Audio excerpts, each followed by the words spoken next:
देखिए, मैं तो पिछले 2 महीने से क्षेत्र में चाहे मेरा जहां भी जाना हुआ है, मैंने महसूस किया कि यहाँ की क्षेत्र की जनता ने इस बार एक तो मानस बना लिया है कि जो 20 साल भाजपा के सांसद ने यहाँ कोई काम नहीं किया था, तो इस बार भाजपा को यहाँ से विदा करना है इस लोकसभा चुनाव से। एक सेंटिमेंट सा बन चुका है यहाँ पे आम जन के अंदर कि हमें इस बार चेंज चाहिए इस लोकसभा चुनाव में जालोसरोई संसदीय सीट पे।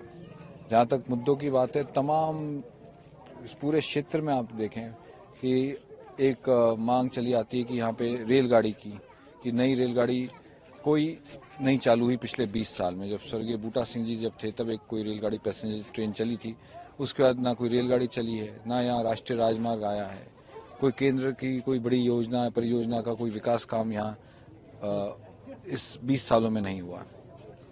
आपके लिए चैलेंजेस क्या क्या हैं, क्योंकि एक तरफ लुम्बा राम जी हैं, कहा जा रहा है कि एक कार्यकर्ता हैं पार्टी के, वो जिनको जमीन कार्यकर्ता लोगों के बीच में रहते हैं। एक तरफ आप चुनाव उनके सामने खड़े हुए हैं, आपके पीछे आपके फादर का नाम जोड़ा जा रहा है लगातार। एक तो कितना मुश्किल होता है लोगों को बता पाना कि आप जमीन पर मेहनत कर रहे हैं ताकि आपके फादर, दूसरा चैलेंजिंग कितना है लुम्बा राम से आपका मुकाबला। देखिए, सबसे पहले तो मैं आपकी पहली बात का जवाब दे दूं कि मैं खुद भी कार्यकर्ता के तौर पे मैंने काम किया। 10 साल मुझे लगे कार्यकर्ता के बाद पद मिलने में, पार्टी के अंदर पद मिलने में, और साथ ही मैंने 16-17 साल पार्टी में काम करने के बाद मुझे ये लोकसभा चुनाव का मौका मिल रहा है।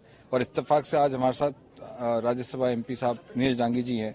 मैंने इनके साथ यूथ कांग्रेस में वर्कर के तौर पे काम किया है, लाठी खाई है, बिना किसी पद के। मैंने पार्टी में ही पद मिला है मुझे, तो 10 साल काम करने के बाद मिला है। तो जहां तक कार्यकर्ता की बात है, मैंने कार्यकर्ता के तौर पे ही अपना पॉलिटिकल कैरियर शुरू रखा और अब जाके मुझे यहाँ पे लोकसभा चुनाव का मौका मिल रहा है। इससे पहले भी आपने इलेक्शन लड़ा, हालांकि आपके लिए काफी मुश्किल भरा समय रहा वो।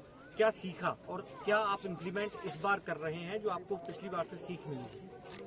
देखिए, हर चुनाव एक अलग तरह का चैलेंज रहता है, और जिस तरीके से इस बार पूरे क्षेत्र में मैं मानता हूं कि जो 20 साल की एंटी इनकम्बेंसी है बीजेपी की यहाँ पे, वो मुझे डायरेक्ट फायदा दे रही है।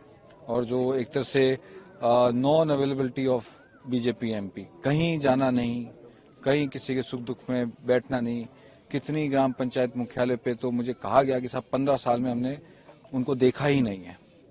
तो ये सब तमाम चीजें इस क्षेत्र में इस बार लोगों के मन में, मानस में ये बैठ चुकी हैं कि भाजपा ने यहाँ 20 साल इस क्षेत्र को पीछे धकेल दिया।